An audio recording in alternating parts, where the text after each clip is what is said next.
माझ्या मराठी विभागाच्या दोन्ही सहकारी पल्लवी पुढं नामाने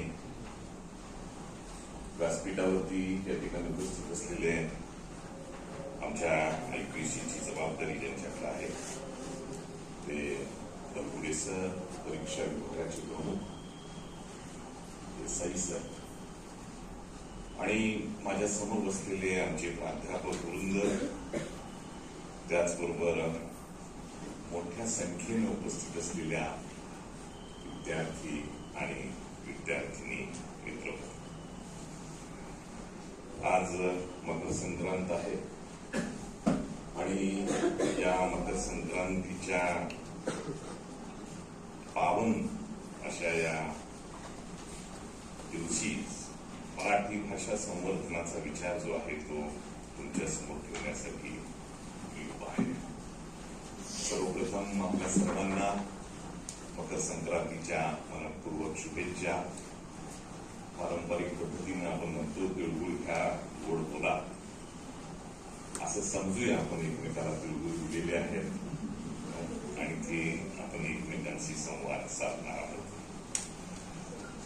तर मराठी भाषा संवर्धन, यातला संवर्धन हा शब्द जो आहे तो खूपच महत्वाचा आहे.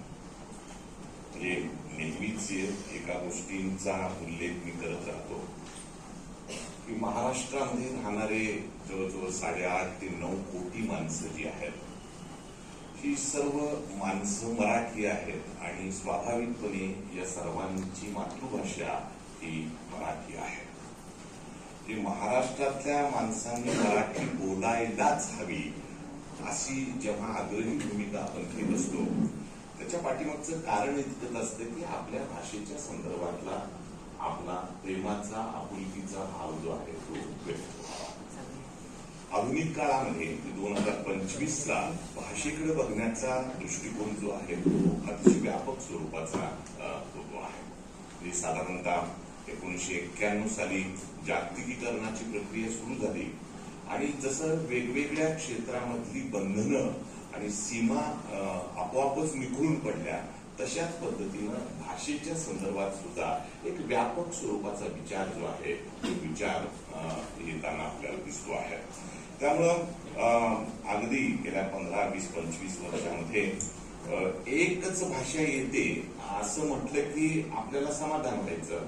पण आजकाल एकापेक्षा तुम्हाला आणखी काय येतं, मग मराठी येतं, हिंदी येतं, इंग्रजी येतं, मग एक आजूबाजूची भाषा म्हणून कदाचित कन्नड येतं.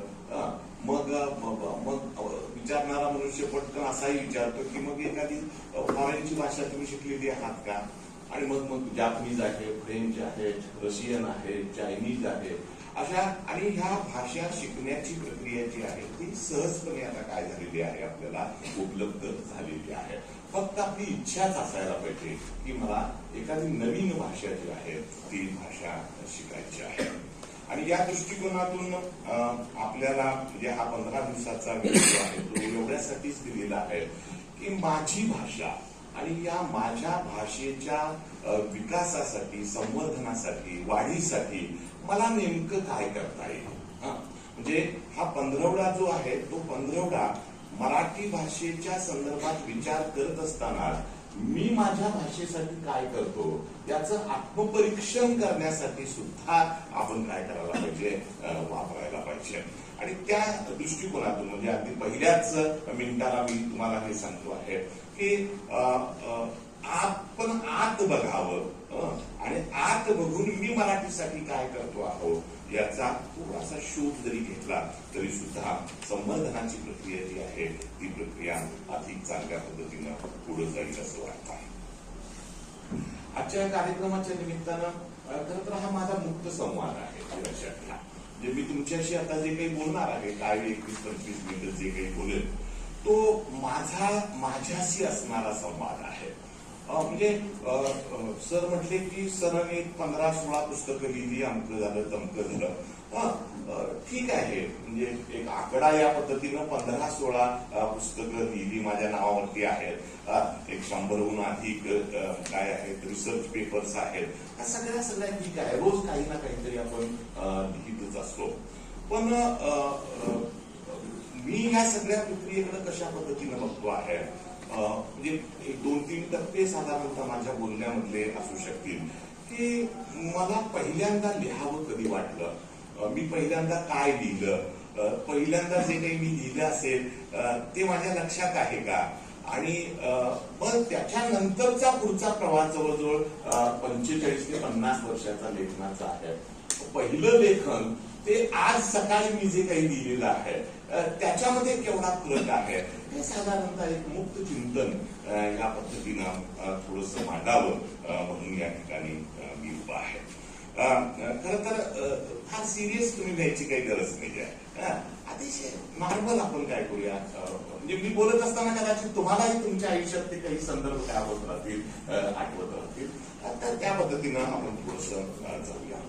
मला ज्यावेळी यांनी सांगितलं की सर अशा पद्धतीनं आपण थोडसा करूया, मी थोडासा शांत बसतो आणि मग नेहमीप्रमाणेच माझ्या डायरीमध्ये काही नोंदी करत असताना मला असं वाटलं की पहिल्यांदा काय लिहिलं असेल, आणि मग माझ्या लक्षात आलं की साधारणतः 5वीला असताना मी कोल्हापूरमध्ये आलो आणि बोर्डिंग स्कूलमध्ये मी होतो. आणि मला आठवते की त्यावेळी आमच्या शाळेमध्ये मला, म्हणजे आम्हाला सगळ्यांनाच त्यावेळी सांगायचे की तुम्ही तुमच्या आई वडिलांना पत्र लिहा. माझं पहिलं लेखन जे असेल, म्हणजे पाठीमागं वळून बघताना लक्षात 1975 आम्ही 5वीला होतो, म्हणजे आज या गोष्टीला 50 वर्ष झाली बरोबर. आणि 5वीला असताना एक पोस्टकार्ड लिहिलं. आता ती पोस्टकार्ड ज्यावेळी आता बघितले का नाही माहित नाही तुम्ही लोकांनी, आताच्या मंडळींनी, आणि ते पोस्टकार्ड बघितल्यानंतर काय लिहायचा हा प्रश्न, मग ते तो कारण शाळेत शिकवायचे ना, मायना असा लिहावा, वरच्या कोपऱ्यामध्ये तारीख लिहावी, अमक तमक, सगळ्या शेवटी आज्ञाधारक मुलगा वगैरे काय असेल ते, म्हणजे हा एक पॅटर्न त्यावेळी शाळेत शिकवलेला होता. आणि मग लिहिलं पत्र, आणि ते पत्राची सुरुवात टिपिकल स्वरूपाची असायची की आता पत्रास कारण की बरेच दिवस झाले पत्र लिहिले नाही म्हणून राग मानू नये. यातच पैकी मग पत्र काय व्हायचं, संपून जायचं. आणि मग काय लिहायचं, मग आई तू कशी आहेस, मला तुझी खूप आठवण येते, तू कधी येणार आहेस वगैरे वगैरे, असंच काहीतरी लिहिल्यासारखं मला आठवत आहे. आणि मग पत्र लिहिणं आणि पत्राचं उत्तर येणं या दोन्ही गोष्टी काय आहेत खूप महत्वाच्या. तुम्ही आठवून बघा फक्त थोडंसं की आपल्या नावानं काहीतरी येतं आहे, म्हणजे कल्पना करा फक्त की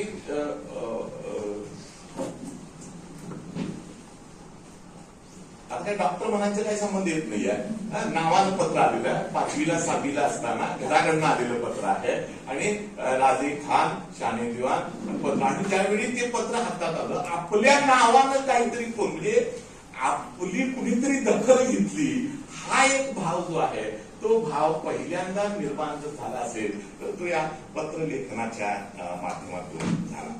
नंतर मग 5वी पासून 10वी पर्यंत पत्र लेखनाचा प्रवास जो आहे तो प्रवास थोडासा काय झाला, आधी त्या वयाला अनुसरून ना, लक्षात घ्या, म्हणजे पहिल्यांदा काय लिहित होतो 10वी पर्यंत येईल तोपर्यंत आंतरदेशीय पत्र लिहायला सांगितलं. आता आंतरदेशीय पत्रामध्ये मजकूर जास्त मावत होता, विषयही जास्त लिहायचे. मग कदाचित 10वी पर्यंत काय झालं, परीक्षेचं एखादी चाचणी झाली असेल तर त्या चाचणीचा निकाल त्यामध्ये असायचा, किंवा एखाद्या निबंध स्पर्धेमध्ये भाग घेतलेला असेल तर, किंवा एखाद्या मैदानी खेळाच्या ह्याच्यामध्ये भाग घेतलेला असेल तर त्याचे संदर्भ त्यामध्ये येत राहत. अगदीच ते सगळं बाळबोध स्वरूपाचं असं ते असायचं. पण लेखन माझं जे झालं ते पहिल्यांदा तिथून झालेलं मला आठवत आहे. मग महाविद्यालयात आलो, 11वी-12वीला काही फारसं त्या संदर्भामध्ये केलेलं काही मला आठवत नाहीये. पण फर्स्ट इयरला आल्यानंतर मात्र जरासं सगळ्याच गोष्टी बदलल्या. म्हणजे फर्स्ट इयरला आल्यानंतर वयाच्या अशा एका टप्प्यावरती होतो मी, 17-18 वर्षाचं वय होतं. आजूबाजूला सगळं वातावरण म्हणजे त्याचा अर्थानं सगळं हिरवगारच होतं सगळं. जिकडं बघेल तिकडं नजरेच्या टप्प्यामध्ये अनेक गोष्टी सामावल्या जात होत्या. आणि अशा वेळी मला वाटतंय, आता माझ्या बोलण्याचा काही वेगळा अर्थ घेऊ नका, पण वयाच्या त्या टप्प्यावरती माझ्यावरती नकळतपणे ज्या काही उर्मी मनामध्ये निर्माण झाल्या त्यामध्ये अशी एक उर्मी होती ती नॉर्मली असं होतं, लक्षात घ्या. म्हणजे मला तरी झालं, तुम्हाला झालं की नाही मला माहिती नाही, पण काही व्यक्ती आवडायला लागतात, काही व्यक्तींच्या बरोबर आपल्याला बोलावंसं वाटतं. आता हा तो जो भाग होता आणि त्यातून मला वाटतंय महाविद्यालयाचं ते भित्तीपत्रक आणि त्या भित्तीपत्रकामध्ये आपण पूर्वी वळवी सर आमच्या काळामध्ये 15 दिवसाचं भित्तीपत्रक प्रसिद्ध होत होतं, लक्षात घ्या. आणि त्या 15 दिवसाच्या भित्तीपत्रकामध्ये कुठंतरी आपलं एखादी गोष्ट असावी असं त्यावेळी वाटायचं. आणि मला वाटतंय की खूप प्रयत्न करून मी एक कविता लिहिलेली होती. आता खूप प्रयत्न याला अंडरलाईन करा, लक्षात घ्या. म्हणजे कवितेची व्याख्या करत असताना आपण असं म्हणतो की उत्स्फूर्त भावनांचा तो आविष्कार असतो. कवी हा काय होतो, परमेश्वराचं देणं घेऊन आलेला असतो वगैरे वगैरे, असं काही माझ्या डोक्यात काही नव्हतं. अनेक लोकांचं काही ना काहीतरी तिथं काय व्हायचं, प्रकाशित व्हायचं. मग आपलंही काहीतरी व्हायला पाहिजे म्हणून अक्षरशः प्रयत्न करून 15-3 आठवडं बसून शब्दाला जुळवाजुळव करून असं एक मी काहीतरी लिहिलं. मग त्यावेळी एक चेहरा नजरेसमोर असेल कदाचित, आज 50 वर्षानंतर आठवते, पण आणि त्याला नजरेसमोर ठेवून मग ती मला वाटते माझी पहिली कविता मला वाटते त्यावेळी माझ्या डोळ्यासमोर आली. आज हे आठवते, ती चांगली आठवते मला की त्या कवितेचं शब्द पण असेच होते. डोळ्यात तुझ्या शराबी डोंबलो कसा कळेना, जाळ्यात मखमलीच्या गवसलो कसा कळेना. आता लक्षात येत असेल वयाचा पत्ता.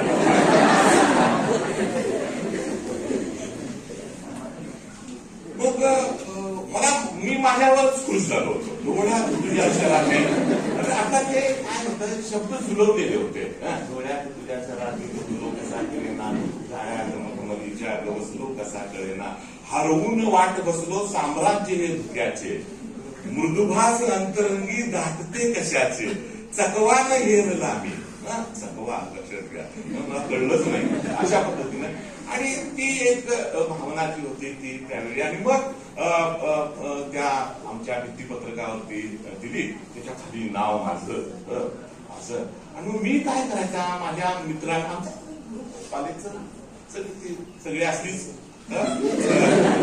आणि जाता येता मग पोराशी घ्यायचं, चला की जरा भित्तीपत्र बघूया आणि मग ते दाखवायचं. ते वेगळ्याच स्वरूपाचा काय आनंद होता. पण त्या कालावधीमध्ये म्हणजे first year, second year, third year, first इयरला असताना मला आजही आठवत आहे, म्हणजे लेखनाकडे कशा पद्धतीने वळलो आणि त्यातल्या त्यात गंभीर लेखनाकडे जाण्याचा प्रवास कसा झाला.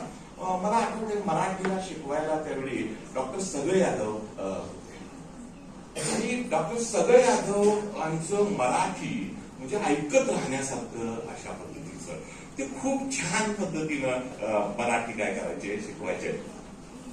आणि त्यांच्या मराठीचा प्रभाव घेऊनच मी काय केलं, मराठी हा विषय जो आहे तो निवडला. मला आजही आठवते, मला गोविंदाचार्यांची एक कविता होती आम्हाला, आणि ते खूप छान मला वाटायचं. पुन्हा तो वयाचाच परिणाम होता त्यावेळेचा. गोफ नावाची ती कविता होती आणि त्या गोफ मधले काही शब्द आजही आठवत आहेत.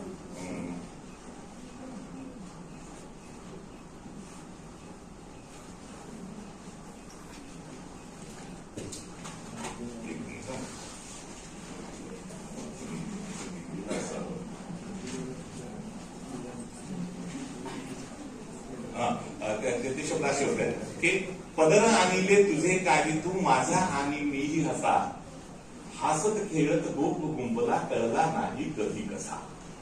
अरे बापरे, काय पदर आणले तुझे काही तू माझा आणि मीही असा, हसत खेळत गोप गुंपला कळला नाही कधी कसा. आणि ज्यावेळी ते सर ज्यावेळी सांगायचे ना, तर तो 30-35-40 मिनिटाचा तो जो काही कालावधी आहे ना, तो कालावधी अक्षरशः असा भारल्यासारखा असायचा. आणि त्याचाच परिणाम म्हणून मराठी हा विषय आपण घ्यावा अशा पद्धतीचा विचार माझ्या डोक्यामध्ये आला. आणि त्यानंतर मात्र हे शिकणं, वाचणं आणि लिहिणं अशा तिन्ही गोष्टी एकाच वेळी लागतात. मला मी एक लक्षात असू दे तुमच्या, चांगलं लेखन जर करायचं असेल तर चांगलं वाचनही आपल्याला करता यायला पाहिजे. म्हणजे आता पेन घेतला आणि आपण लिहायला बसलो म्हणजे असं होत नाही. तर चांगलं लेखन म्हणजे त्या मराठीमध्ये असणारे जे काही त्या त्या काळामध्ये असणार अभ्यासक्रमांची जी पुस्तकं आहेत ती पुस्तकं तर आपण बघतो, पण त्यावेळेचा हेतू जो असतो तो अभ्यासक्रमाचा हेतू हा परीक्षेसाठीचा अभ्यासक्रम अशा पद्धतीने, कारण ते त्यावेळेचा वयाचाच तो परिणाम असतो. पण पुढच्या काळामध्ये जेव्हा जेव्हा लेखन करायचं असेल त्यावेळी लेखनासाठी वाचनाची भूमिका मात्र आपली निश्चितपणे असायला पाहिजे असं वाटत राहिलं. त्या काळात ही खूप चांगली पुस्तकं आमच्या नजरेच्या समोर येत होती. मला त्यावेळेचे काही पु ल देशपांडेंची काही पुस्तकं आम्हाला होती. नटसम्राट तर त्यावेळी होतं, आमच्या अभ्यासक्रमाला नटसम्राट त्यावेळी होतं. गांधारी सारखी कादंबरी त्यावेळी राम मोराण यांची त्यावेळी होती. आणि लेखक हा लेखन करतो म्हणजे एखादं कार्ड लिहिण्यासाठी सुद्धा विचार करायची वेळ व्हायची. काय द्यायचं, आंतरदेशीमध्ये काय द्यायचं, आणि ही माणसं 300-300, 400 पानाची पुस्तकं कशी काय लिहू शकत असतील हा एक प्रश्न त्यावेळी निर्माण व्हायचा. आणि मग त्याच्यासाठी एकच की चिंतन, मनन हा जो भाग आहे तो भाग सगळ्यात महत्वाचा. म्हणजे केवळ मराठीचाच माणूस असं म्हणत नाहीये मी, कुणीही असू देतो, ज्याला लेखन करायचं असेल त्यांना चिंतन, मनन हे सगळ्यात महत्वाचं असतं. आणि मग पुढच्या काळामध्ये थोडस मी काय केलं, 2002-2003च्या दरम्यान मला वाटतंय माझं पहिलं किनारा नावाचा काव्यसंग्रह आला.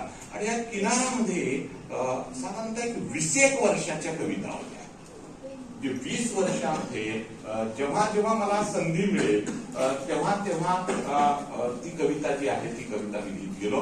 पण पहिली कविता आणि शेवटची कविता ह्याच्यामध्ये खूप मोठी काय आहे तफावत आहे. म्हणजे मी आता जे तुम्हाला म्हटलं की वयाच्या वाढीबरोबर वयाची प्रगल्भता जी आहे ती विचारांच्या मध्ये काय झाली येत गेली. आता काही एक 2-3 कविता तुमच्या समोर मी ठेवतो आहे आणि मग तुमच्या लक्षात येईल की काय नेमकं घडत असेल आपल्या आणि आपल्याही आयुष्यात घडणार आहे. लक्षात घ्या, आता हे तुमचं वय जे आहे ते वय साधारणतः मुलांचं वय काय 18, 19, 20 असेल, पण आमच्या प्राध्यापक मित्रांचं वय जे आहे ते 35, 40, 45, 50 पर्यंत काही लोक असण्याची शक्यता आहे. पण मागं वळून बघत असताना आपल्या लक्षात येते की बरेचसे असे संदर्भ आहेत की जे संदर्भ आपल्याला जगण्याच्या वाटेमध्ये पुढं नेतात. आता असं म्हटलं जातं, मात्र हे लक्षात असू दे की आपलं पहिलं लेखन जे असतं ना ते नकळतपणे आपलं आत्मचरित्रच असतं. लक्षात घ्या माझं वाक्य, आपलं पहिलं लेखन जे असतं, कारण सगळ्यात लेखन कुणासाठी करायचं, कुणा संदर्भात, तर स्वतः संदर्भात करणं अधिक सोपं जातं आपल्याला. आणि त्या पद्धतीनं येतं माझ्या आयुष्यातले काही संदर्भ इकडं तिकडं असे होते आणि मग त्यातून एक अगदी छोट्या छोट्या काही गोष्टी माझ्या समोर गेल्या. त्यामध्ये कसं होतं बघा ते की सगळे संदर्भ मागे टाकून मी नव्याने उभा राहिलो. खूप काळ लागला नव्या संदर्भात स्वतःला ओळख देण्याला. आता तर जुने संदर्भ कुणीतरी आठवणीने आठवण करून देते तेव्हा मी त्याचे आभार मानतो, कारण भूतकाळाची आठवण देऊन त्याने माझा वर्तमान जिवंत केलेला असतो. मी काय म्हटलं की लेखन हा स्वतःशी साधलेला काय आहे, संवाद आहे. म्हणजे जेव्हा कुणीतरी आठवण करून देतं की अरे 25 वर्षापूर्वी 30 वर्षापूर्वी तू कसा होतास, ही आठवण जेव्हा एखादा मनुष्य करून देतो त्यावेळी भूतकाळ नवीन काय होतो माझ्या समोर येतो आणि मग वर्तमानाची जाणीव जी आहे ती जाणीव अधिक प्रदर्शनानं होत राहते. पुन्हा आणखी एखादी कविता तुमच्या समोर, रोज शोधतो मी मला माझ्यामध्ये, रोज शोधतो मी मला माझ्यामध्ये, रोज भेटतो मी मला माझ्यामध्ये. म्हणजे माझं एक नेहमीच एक अतिशय आवडतं वाक्य आहे की सूर्योदयाबरोबर एक नवा दिवस सुरू होतो आणि एक नवं व्यक्तिमत्व आपल्यातच तयार होतं रोज सकाळी. म्हणजे मी तर रोज सकाळी उठल्यानंतर परमेश्वराकडे एकच प्रार्थना करतोय की देवा आजचा दिवस थोडा व्यवस्थित जाऊ दे. उद्या सकाळी उठल्यानंतर बघूया कुणी बघितलाय उद्याचा दिवस, पण आजचा दिवस मात्र काय जाऊ दे व्यवस्थित जाऊ दे. आणि म्हणून रोज मी माझ्यातच स्वतःला शोधत असतो, तरीही अनोळखी वाटत राहतो मी माझा मलाच वाटेत टेकणाऱ्या आगंतुकासारखा. आणि कधी कधी तरी माझं वर्तनच मला आश्चर्यचकित करून टाकतं. अरे असं कसं काय वागलो मी, अरे मला असं म्हणायचंच नव्हतं, ते असं कसं काय झालं.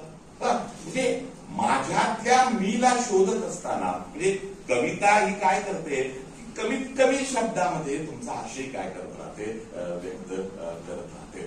तर त्या पद्धतीनं कविता होत गेल्या. नंतर नंतर पुढच्या टप्प्यामध्ये मला वाटतंय ती अधिक प्रगल्भ होत गेली कविता. आणि त्या कवितेमधले विषय जे आहेत ते मी पासून आम्हीकडे गेले. एक लक्षात घ्या, म्हणजे मग कवितेमध्ये मी त्यापेक्षाही आम्ही आजूबाजूची सगळी मंडळी जी आहेत अशा पद्धतीनं कविता होत गेली. आणि एका ठराविक टप्प्यावरती मात्र मी कविता लेखन करायचं थांबवलं. आता कविता लेखन करायचं का थांबवलं, तर माझ्या हातामध्ये आता गद्य लेखनासाठीची लेखणी आलेली होते. म्हणजे मला असं वाटायला लागलं की कवितेमधला तो भाव जो आहे तो अधिक विस्तृतपणे जर मांडायचा असेल तर ती गद्यात्मक स्वरूपाची मांडणी जी आहे ती मांडणी आपण करायला हवी. आता एका ठिकाणी असे शिकवत असताना आणि शिकत असताना काही संदर्भ येत गेले आणि त्यामधला एक संदर्भ असा होता की काव्य कशासाठी असतं, काव्याचं आता लेखन कशासाठी असतं.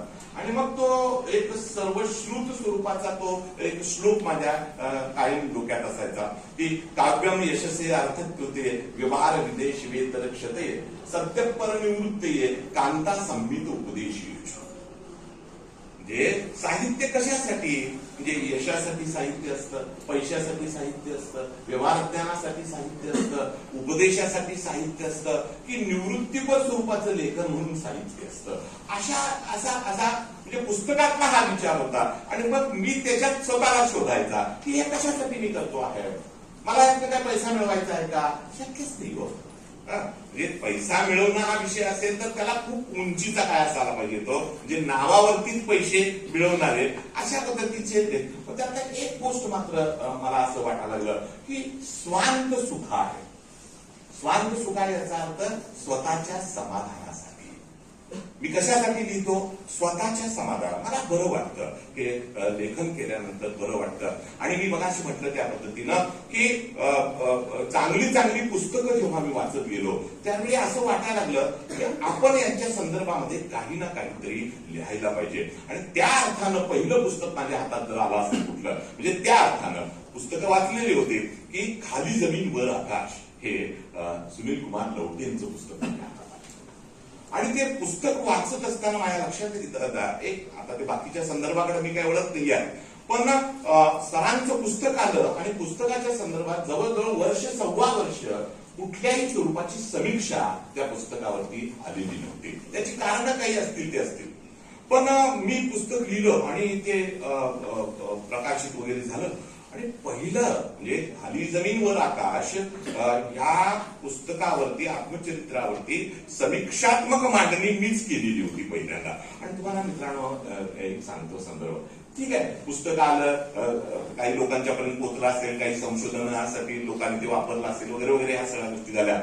ज्या दिवशी पुस्तकाचं प्रकाशन झालं त्याच्या आदल्या दिवशी रात्री 8, 8:30, 9 वाजता लवटे सर माझ्या घरी आले.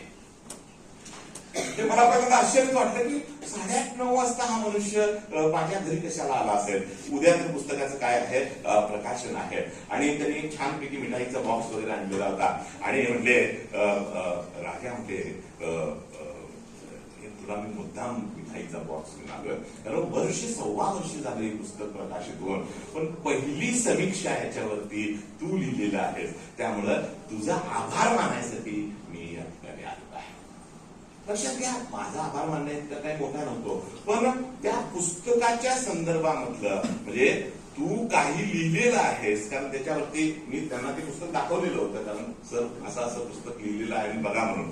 तर त्या संदर्भामधलं अप्रिशिएशन आपल्याला मिळणं हेही खूप महत्वाचं आहे. किती लोकांनी त्याच्याबद्दल माझी पाठ थोपटली हा विषय फार महत्वाचा नाही, पण कुणाला तरी ते आवडलं ही गोष्ट ही खूप महत्वाची. त्यामुळं त्या पद्धतीनं काही गोष्टी ज्या आहेत त्या सुरू झाल्या. समाज वाढत गेली, वय वाढत गेलं आणि वयाच्या 35-40 मध्ये येत असताना संशोधनाच्या अंगानं म्हणजे पीएचडी करण्यासाठी, आता हा एक वेगळाच प्रकार आहे. ललित लेखन करणं वेगळं आणि संशोधनात्मक काम करणं वेगळं. पण संशोधनात्मक काम करत असताना जो विषय निवडलेला होता त्या विषयाच्या अनुषंगानं जवळजवळ 400 पेक्षा अधिक पुस्तकं मी वाचलेली होती. म्हणजे मराठीमधली असं एकही कादंबरी नव्हती, मग ती ऐतिहासिक असेल, वास्तववादी असेल, सामाजिक स्वरूपाची असेल, मुस्लिम कादंबरीकार असतील, दलित कादंबरीकार असतील, महानगरीय कादंबरीकार असतील, की कुणीतरी मला सांगायचं फक्त की सर हे वाचलं का, सर ते वाचलं का. तर इतकी ती पुस्तकं त्यावेळी काय केलेली होती, वाचलेली होती. आणि त्या वाचनाच्या त्या प्रक्रियेमध्ये मला असं वाटत गेलं की संशोधनाच्या पातळीवरती ठीक आहे, संशोधन हा वेगळा विषय आहे, पण ललित अंगानं थोडासा याचा जर विचार करायला गेला तर आपण माणसांचं आयुष्य समजून घेऊया. एक कादंबरी हा विषय बाजूलाच राहिला आणि पीएचडीचं काम झालं, डॉक्टरेट मिळाली वगैरे वगैरे सगळं सुरू झालं. ते होत असतानाच काही लोकांच्या जीवनाचा संदर्भ येत गेला, म्हणजे ज्याला आत्मचरित्र असं आपण म्हणतो. आणि गेल्या 10-15 वर्षात तर मला सवयच लागून लागलेली आहे. म्हणजे बऱ्यापैकी मी कादंबरी आणि कथा वाचायचं काय केलं, बंदच केलं आणि माणसांचं आयुष्य समजून घेण्याचा प्रयत्न केला. माझ्या लेखनामध्ये आता 2 मोठी पुस्तकं आली, ते आत्मचरित्रांच्या संदर्भातली आली. म्हणजे आत्मचरित्रांच्या माध्यमातून माणूस समजून घ्यायचा आणि मग त्याच्या संदर्भामध्ये हे असं कसं झालं असेल, ही चर्चा जी आहे ती चर्चा करायची. जवळजवळ माझी त्या 2 पुस्तकांच्या मध्ये 40 ते 45 वेगवेगळ्या लोकांचे, राष्ट्रीय आणि आंतरराष्ट्रीय अशा मंडळींच्या चरित्रांचा अभ्यास जो आहे तो त्या पुस्तकांच्या माध्यमातून येत गेला. लेखनाच्या प्रक्रियेमध्ये पुढचा टप्पा जो होता, मी मगाशी तुम्हाला म्हटलं त्या पद्धतीनं वय जसं वाढत गेलं तसं वाचनाची प्रक्रिया बदलत गेली, लेखनाची प्रक्रिया बदलत गेली आणि माझ्या आयुष्यामध्ये यशवंतराव चव्हाण साहेब आले. आणि यशवंतराव चव्हाण साहेबांचं साहित्य वाचत असताना मला जगाकडे बघण्याची दृष्टीच माझी काय झाली, बदलली. त्या दरम्यानच्या कालावधीमध्ये नकळतपणे थोडंसं मी राजकीय संदर्भ माझे होते आणि राजकारण, समाजकारण आणि लेखन ह्या सगळ्या गोष्टी एकाच व्यक्तीमध्ये मला दिसत होत्या आणि ते म्हणजे यशवंतराव चव्हाण. आणि मग ते वाचत असताना माझ्या लक्षात असं आलं की साहेबांच्याकडं जरासं वेगळ्या दृष्टिकोनातून आपण जर बघितलं आणि ते जर लोकांच्याकडून, एक मात्र बाळांत लक्षात घ्या माझ्या डोक्यातला विषय की मला काही फार मोठा मी विद्वत्तापूर्ण लेखक आहे असं काही मला कधीच वाटलं नाही, आजही वाटत नाही. पण मला जे वाटतं ते मी काय करतो त्या ठिकाणी लिहिलेलं असतं. आणि मग चव्हाण साहेबांच्यावरती एक मोठं पुस्तक त्या निमित्तानं आलं, एक वेगळ्या पद्धतीचा परिप्रेक्ष्य नजरेसमोर घेऊन ते येत गेला. दुसरं एक आणखी एक मोठं समाधान मला जे मिळालं ते दाभोळकरांच्या पुस्तकानं मिळालं. खरं तर नरेंद्र दाभोळकर आमच्या नव्या पिढीला किती माहित आहेत मला माहित नाही आहे, पण मराठी साहित्यामध्ये जे साधारणतः 1970, 65, 70, 80च्या दरम्यान एक 2-3 लोक असे होऊन गेले की ज्यांनी समाजाला वळण देण्याचा प्रयत्न केला. नुसतं वळणच नव्हे तर स्वकीयांचा रोष पत्करून त्यांनी तो प्रयोग जो आहे तो प्रयोग केला. त्यामुळे हमीद दलवाई एक होते जे मुस्लिम समाजाच्या संदर्भामध्ये मोठं काम करत होते आणि दुसरं जे नाव होतं ते नरेंद्र दाभोळकरांचं नाव होतं. आणि दाभोळकरांनी ज्या पद्धतीनं अंधश्रद्धा निर्मूलनाचा विचार मांडलेला होता, मी कधी दाभोळकरांना बघितलेलंही नव्हतं आणि 1995ला तर आपल्या महाविद्यालयात ते आलेले होते. पण त्यावेळी दाभोळकरांशी कधी परिचय करून घ्यावा अशी काही माझी परिस्थिती नव्हती. पण दाभोळकरांचा खून झाला आणि मग असं वाटलं की अरे या माणसाला का मारलं असेल, असं काय आहे त्याच्या लेखनामध्ये की त्याला मारावंसं वाटलं, कुणाला तरी त्याला मारावंसं वाटलं. आणि मग अक्षरशः 3, 4, 5 महिन्यामध्ये मी दाभोळकर पोळून प्याल्यासारखा त्यांनी, म्हणजे दाभोळकरांच्या संदर्भातलं साहित्याचं कलेक्शन मला असं वाटतं की माझ्याकडे जेवढं असेल तेवढं कुणाकडेच असेल. जिथं जिथं म्हणून दाभोळकरांच्या संदर्भामध्ये लेखन आलं तिथं तिथं मी काय केलं, ते सगळं कलेक्ट केलं आणि मग दाभोळकर माझ्या नजरेतून मी मांडला. लक्षात घ्या, म्हणजे सगळ्यात महत्वाचं काय की लेखन कसं असायला पाहिजे की इतरांचं वाचत राहा पण मांडणी तुमची करा. सगळ्यात महत्वाचं ते आहे. सगळ्यांचं आहे, तुम्ही पुलंचं वाचा, शिरवाडकरांचं वाचा, अमकं वाचा, तमकं वाचा, पण मांडणी करत असताना मात्र काय करा, तुमची करा. मी एक वेगळ्या पद्धतीनं नरेंद्र दाभोळकरांना मांडण्याचा प्रयत्न केला. आणि मित्रांनो, ही गोष्ट ही मला खूप समाधान देऊन जाते. हे माझ्या त्या पुस्तकाच्या प्रस्तावनेमध्येच मी ती नमूद केलेलं आहे की दाभोळकरांच्या वरती मी लिहितो आहे असं जेव्हा काही लोकांना समजलं त्यावेळी काही लोकांनी तर मला असं सांगितलं होतं की सर तुम्ही आता दाभोळकरांच्या वरती लिहायला लागलेला आहात, पण ज्या दिवशी दाभोळकरांचं पुस्तक प्रकाशित होईल त्या दिवशी संध्याकाळी तुम्हाला कोणीतरी गोळ्या करणार, तेव्हा या भानगडीत तुम्ही काय करू नका, पडू नका. मी म्हटलं ठीक आहे, चला तिकडे काय आता सगळ्यांना जर वाटत असेल गाठले गाव देत म्हटलं काय फरक पडतो आहे, पण मी हे पुस्तक प्रकाशित करणार. आणि एक मोठा समारंभ शाहू स्मारकला त्यावेळी झाला. म्हणजे आम्ही दाभोळकरांच्या पासून अनेक मंडळी त्या ठिकाणी आपण जमा केलेली होती आणि ते पुस्तक प्रकाशित झालं. मित्रांनो, या गोष्टीचा विशेष आनंद आहे की दाभोळकरांचं नावही घ्यायला अनेक मंडळी घाबरत होती. त्या काळामध्ये दाभोळकरांच्या वरती पहिलं पुस्तक महाराष्ट्रात लिहिणारा मी होतो, याचं समाधान आहे. जवळजवळ 2-3 त्याच्या आवृत्ती ज्या आहेत त्या आवृत्त्या काय झाल्या, निघाल्या. आणि आता इथपर्यंत येईस तोपर्यंत म्हणजे 2017-18ला माझं पुस्तक प्रकाशित झालं, म्हणजे 5-7 वर्षापूर्वी दाभोळकरांच्या वरती. आणि मग कुठंतरी मला लोक लेखक म्हणायला लागले. लक्षात घ्या, म्हणजे 25-30 वर्ष मी लिहित होतो, पण माझ्या लेखनावरती आता तर ही अपेक्षा करण्यात काही फारसं हे नाही आहे, पण 25-30 वर्ष लागले. आणि मग सरांचे पुस्तक आहे दाभोळकरांच्यावर छान लिहिले, आमच्या चव्हाण साहेबांच्या वरती छान लिहिलेलं आहे, भारतीय मुसलमानांच्या वरती खूप चांगलं लिहिलं. अशा पद्धतीची चर्चा जी आहे ती चर्चा नकळतपणे होऊ लागली आणि ही एक समाधानाची बाब जी आहे ती माझ्या दृष्टीनं होती. सध्या मी काय करतो आहे, काही म्हणजे मी परवा बोलताना असं म्हटलं की माझ्या डायरीच्या पहिल्या पानावरती 1 जानेवारीला मी काही लिहून ठेवलेलं आहे आणि त्यामध्ये एक सगळ्यात महत्वाचा आणि पहिलाच मुद्दा असा आहे की या नव्या वर्षामध्ये महात्मा गांधी यांच्या संदर्भातला ग्रंथ पूर्णत्वास नेणे. गांधी वाचतो आहे, गांधींच्या संदर्भामध्ये जवळजवळ 200 पानं ऑलरेडी आता माझी काय झालेली आहेत, लिहून झालेली आहे. आणि हा गांधी जो आहे तो गांधी मला उमजलेला गांधी असा आहे. म्हणजे त्याच्यासाठी मी अनेक पुस्तकं वाचतो आहे. आता गांधीनं काय मी बघितलेलं नाही, तुम्हीही बघितलेलं नाही. गांधी जाऊनच आता किती वर्ष झाली, 75 वर्ष झाली. मग गांधी 75 वर्ष झालेली असताना देखील गांधी अजूनही लोकांच्या मनातून का जात नाही, किंवा आज समकालीन संदर्भात विचार करत असताना गांधींना डावलून तुम्हाला देशच उभा करता येणार नाही असं का म्हटलं जातं. आणि मग या टप्प्यावरती थोडंसं पाठीमागं वळून बघत असताना मग गांधी मला कसा वाटतो, गांधीकडे मी कसा बघतो आहे, हा एक लेखनाचा विषय जो आहे तो विषय माझ्या समोर आहे. त्या संदर्भातलं लेखन जे आहे ते लेखन सुरू झालेलं आहे.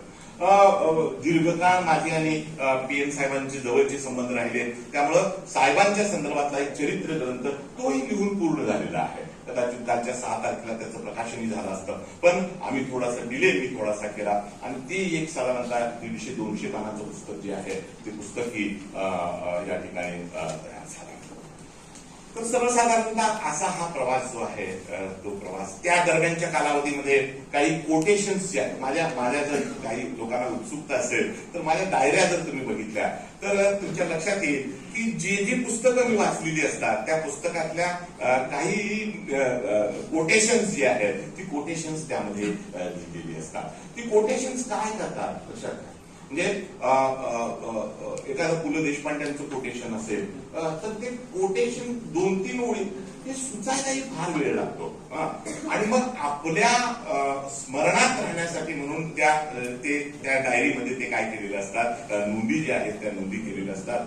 प्रसंगानुरूप कुठे ना कुठेतरी आपल्याला त्याचा काय करता येतो, वापर करता येतो आणि त्या पद्धतीनंच मला जाणवत आहे की पुढच्या काही दिवसामध्ये आपल्या कॉलेजच्या विद्यार्थ्यांसाठी तुम्ही लेखन कसं करावं अशा पद्धतीची कार्यशाळा घेतलेली आहे आणि ह्या कार्यशाळेमध्ये सुद्धा हे विचार मांडायला काय हरकत नाही आहे की चांगलं वाचन करणं हे चांगल्या लेखनाची दिशा ठरवण्यासारखं असतं. त्यामुळं त्या पद्धतीनं थोडासा विचार जो आहे तो विचार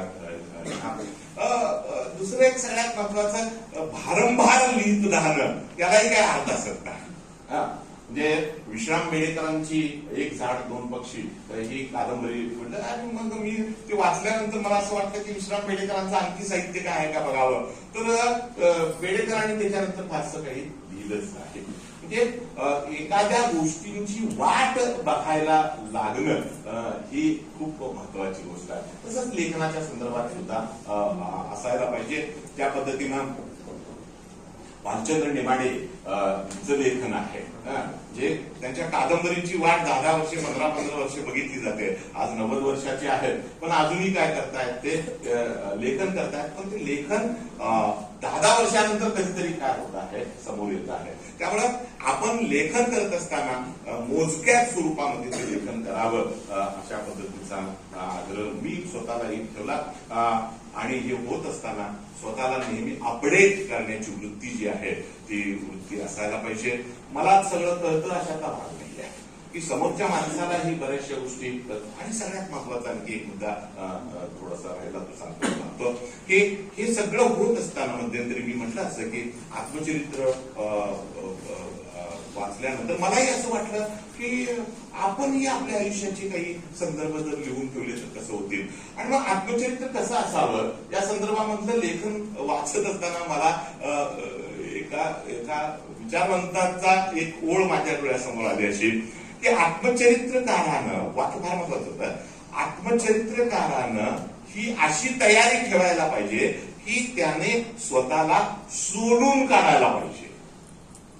तर एक लक्षात घ्या, जे ऊस सोलतो ना आपण ऊस सोलतो तसं आपण आपल्याला सोलायला पाहिजे.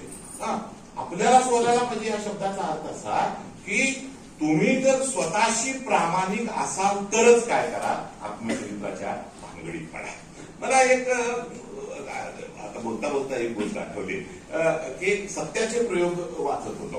म्हणजे असं म्हटलं जातं की गांधींचे सत्याचे प्रयोग हे आत्मचरित्र जे आहे ते आत्मचरित्राचा एक उत्कृष्ट असा काय आहे नमुना आहे. आणि गांधींचं आत्मचरित्र वगैरे आलं वगैरे सगळं झालं आणि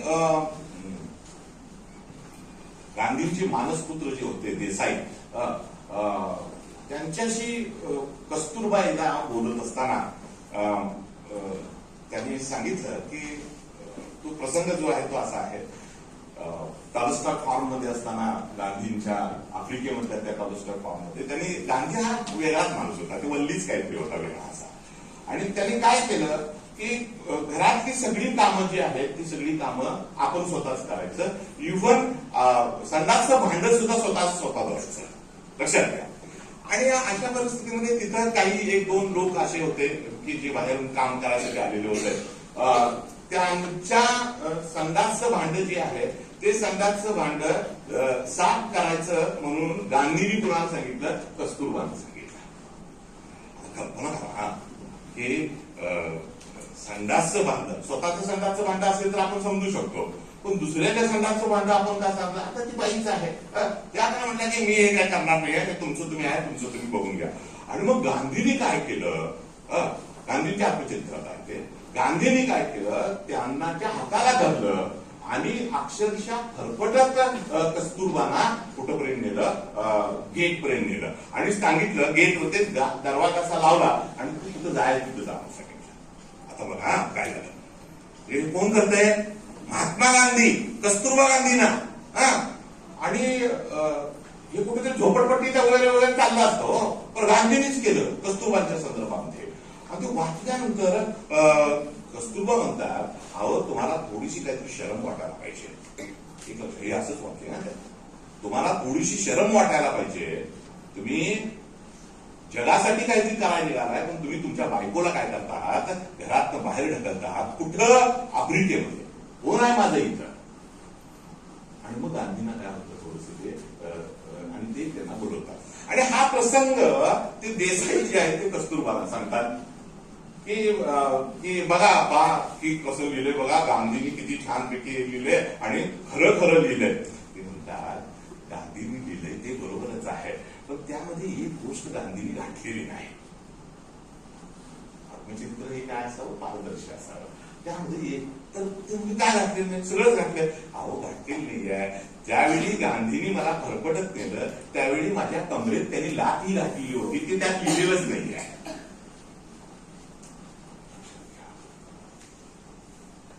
म्हणजे आत्मचरित्रामध्ये काय असायला पाहिजे, तुमचा पारदर्शीपणा. कारण कुणीतरी त्याचा काय आहे, एव्हिडन्स आहे. मग मला असं वाटलं की अरे एवढं पारदर्शी आपण असू शकू का, लक्षात काय.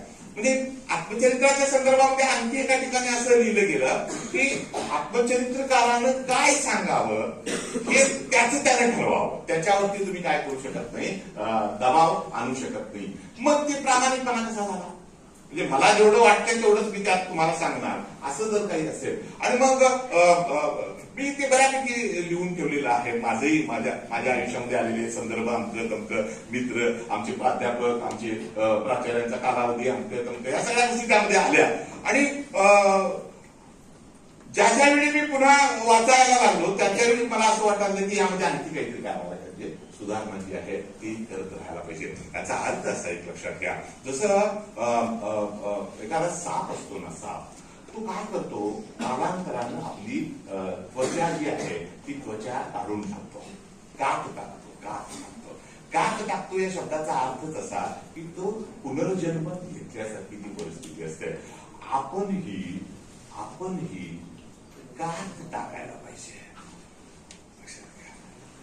म्हणजे आपल्याला स्वतः, मी असं समजत नाहीये की मी फार परिपूर्ण आहे, मी असंच समजतो की माझ्या इतका नालायक माणूस कोण नसेल, पण माझ्या कालच्या मध्ये ते आजच्या मध्ये खूप मोठा काळ आहे, फरक आहे.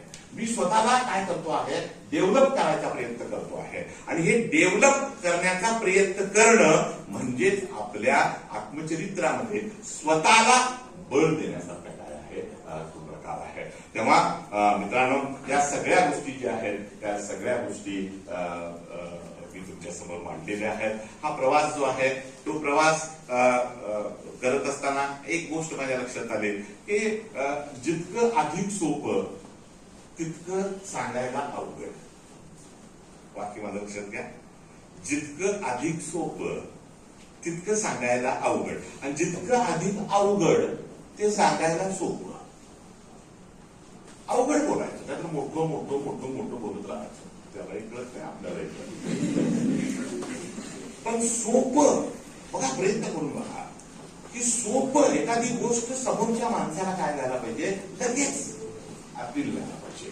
मग ते सोपं लिहिण्याचा प्रकार जो आहे तो प्रकार हा अधिक चांगल्या पद्धतीनं आपल्याला, म्हणजे जसं सोपं बोलणं अधिक चांगलं असतं तसं सोपं लिहिणं सुद्धा अधिक चांगलं असतं. आणि पुढच्या काळामध्ये तुमच्या माध्यमातून ही प्रक्रिया व्हावी.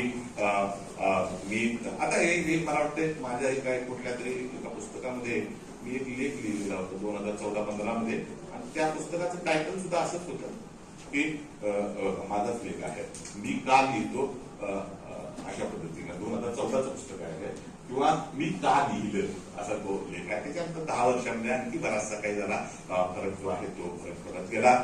आजच्या या कार्यक्रमाच्या निमित्तानं खरं तर मी तुम्हाला म्हटलं त्या पद्धतीनं मलाच माझ्याकडे पाहता आलं, म्हणजे आत पाहणं ज्याला काही म्हणतो आहे ते करता आलं. मी गेले 2-3-4 दिवस त्याचा विचार करतो आहे की काय म्हणता येईल, काय म्हणजे मी माणूस म्हणून समृद्ध झालो का, माझ्या विचारांच्या मध्ये काही बदल झाले का, माझ्या समाजाकडे बघण्याची माझी दृष्टी कशा पद्धतीनं विकसित होत गेली, या सगळ्यांची गोष्ट म्हणजे आपली काय असतं, लेखन असतं. म्हणजे आता वयाच्या अशा टप्प्यावरती आपण आहोत, म्हणजे मी तरी आहे की आता काही फार लांबचा प्रवास राहिला नाही. आता म्हणजे आमच्या वसंत बापट ज्या पद्धतीने म्हणतात, आता जायचं की कवा तरी पटदिशी, अशा कितीतरी गेल्या कुशीत रात्रंदिशी, आता जायचं की कवा तरी पटदिशी, अशा या टप्प्यावरती मी आता आहे. म्हणजे आयुष्याची आता राहिली किती, पण आता तो धांडोळा घेण्याची वेळ जी आहे ती आली. या निमित्तानं वळवी सर, तुमच्या निमित्तानं हा धांडोळा काही प्रमाणात घेता आला याचं समाधान आहे. बाळांनो, तुम्हालाही माझ्या बोलण्यात काही फार नसलं तरी काही जीवाला लावून घेण्यासारखं असं काहीच नाही आहे. इतकं साधं सोपं प्लेन पद्धतीनं मी तुमच्यासमोर मांडलं. या निमित्तानं संवर्धन 15 जो आहे त्याची सुरुवात जी आहे ती सुरुवात या पद्धतीने झाली. पुढची 4-5 कार्यक्रम जे आहेत त्या कार्यक्रम आणि त्या कार्यक्रमाची उंची जी आहे ती टिकवून ठेवावी आणि मराठी भाषा संवर्धनाचा विचार जो आहे तो आत असू दे. त्याचं काही प्रदर्शन करायला पाहिजे अशा काय भाग नाही आहे. पण मी मराठी आहे, मी मराठी भाषिक आहे, मी महाराष्ट्रामध्ये राहतो आहे आणि इतर अन्य भाषांच्या सोबतच किंवा किंवा एक पाऊल पुढे असे बनूया, मराठी भाषेचा विचार मला अधिक प्रामाणिकपणे करावा लागेल अशा पद्धतीची भावना या ठिकाणी व्यक्त करतो. पुन्हा एकदा आपणा सर्वांचं मनपूर्वक आभार मानतो आणि संवर्धन 15 शुभेच्छा देऊन या ठिकाणी थांबतो. जय हिंद, जय महाराष्ट्र.